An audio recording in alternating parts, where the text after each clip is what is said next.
ప్రత్యేక మాస ఫలితాలు మే 2025 కన్యా రాశి ఉత్తర త్రిపాదం హస్త చిత్రార్థం కన్యా రాశి వారికి ప్రస్తుతం భాగ్యస్థానంలో ఉన్నటువంటి గురువు ఈ మాసంలో మే 14వ తేదీ తదనంతరం దశమ స్థానానికి రాబోతున్నాడు. ఈ మాసంలో 18వ తేదీ మీకు సప్తమ స్థానంలో ఉన్నటువంటి రాహువు 6వ స్థానం శుభస్థానానికి రాబోతున్నాడు.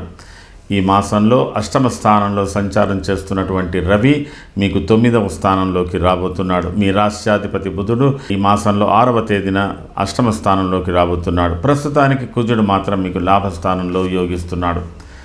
కన్యా రాశి వారి యొక్క ఫలితాలు చూసినట్టయితే కన్యా రాశి వారు ఏదో ఒక ఆదురతతో ఒక పని చేయాలన్న నెపంతో తాహతహలాడుతూ ఉన్నారు.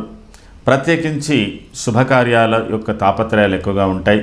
మీరు ఎక్కువగా ఈ మాసంలో శుభకార్యాలను అటెండ్ చేయడంలో ఉంటుంది.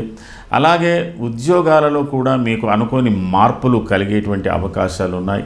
తర్వాత కుటుంబ వ్యవహారాలలో తరచుగా పిల్లలతో కానీ భార్యాభర్తల మధ్యన కానీ కొన్ని వాద వివాదాలు అంటే కొంత చర్చలు జరిచేటువంటి అవకాశాలు కూడా ఉన్నాయి. కానీ మీరు ఒక విషయంలో స్థిరంగా ఉండవచ్చు. మీకు మంచి స్థానంలోకి రాహు రాబోతున్నాడు కాబట్టి మీ కలలు సాకారం కలిగేటువంటి అవకాశాలు ఉన్నాయి. అవన్నీ మున్ముందు కూడా దీర్ఘకాలికంగా రాహు మీకు మంచి ఫలితాలు ఇస్తాడు. ప్రస్తుతం ఈ మే మాసంలో ప్రస్తుత ఫలితాలలో మీరు చాలా వరకు మే 3, 4వ వారంలో కొన్ని మార్పులు వస్తున్నాయి కాబట్టి ఆ మార్పులకు తగ్గట్టుగా అనుకూలంగా ఉండాలి. మీ మీద కొందరు నిందలు వేసే అభాండాలు వేసేటువంటి అవకాశాలు కూడా ఉన్నాయి. తర్వాత మీరు చేయని పనులే కూడా మీరు జవాబుదారీగా ఉండేటువంటి పరిస్థితులు కూడా ఏర్పడుతున్నాయి. కాబట్టి జాగ్రత్త వహించండి. కొంత మీకు కుటుంబ సౌఖ్యం, భార్యా పిల్లలతో ఆనందం ఇవి మాత్రం బాగానే ఉంటాయి. సామాజిక వ్యవహారాలలోనే చాలా మార్పులు రాబోతున్నాయి. కాబట్టి కర్కాటక రాశి వారు చాలా అనుకూలమైన ఫలితాలు అంటే ఉన్నప్పటికీ కూడా కొన్ని మిశ్రమ ఫలితాలు పొందేటువంటి పరిస్థితులు ఉన్నాయి. ఉత్తర ఫల్గుణి నక్షత్ర జాతకులు చాలా వరకు మీరు సోదరులకు సంబంధించిన వ్యవహారాలలో జాగ్రత్తలు వహించండి. అలాగే భాగస్వాములతో చేసే పనులందు కూడా కొంత జాగ్రత్తలు వహించండి. అనుకూలమైనటువంటి ఫలితాలు పొందడానికి ప్రయత్నం చేయవలసిన అవసరం మీకు కొద్ది శ్రమ ఎక్కువగా ఉంటుంది.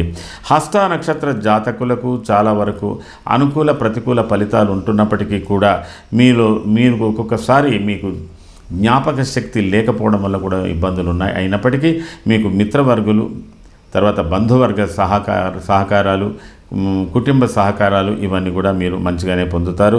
కొంతవరకు మీరు చాలా వరకు విజ్ఞతతో కూడిన పనులు చేస్తారు.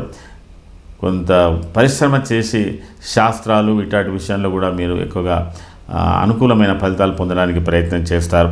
చిత్తా నక్షత్ర జాతకులకు నూటి మిక్కిలి అనుకూలమైనటువంటి ఫలితాలు ఈ మాసంలో చాలా వరకు పొందే అవకాశాలు ఉన్నాయి. ఉద్యోగాలలో కొన్ని మార్పులు ఉన్నాయి. అనుకూలమైనటువంటి ఫలితాలు ఉన్నాయి. కుటుంబ సౌఖ్యం ఆనందంగా ఉంది.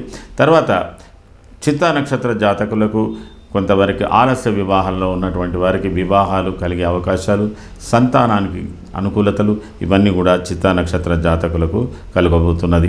మొత్తం మీద కన్యా రాశి వారు ఈ మాసంలో చేసుకోవలసినటువంటి ఫలితాలలో కొంత మీరు బుధ స్తోత్రం, కుజ స్తోత్రం ప్రత్యేకంగా చేసుకోండి. దీని మూలకంగా మీకు కొన్ని ఫలితాలు అనుకూలమైన ఫలితాలు పొందే అవకాశాలు ఉన్నాయి. ఇది ఈ మాసానికి సంబంధించిన కన్యా రాశి ఫలితాలు. సర్వే జనాః సుఖినో భవంతు. శుభం.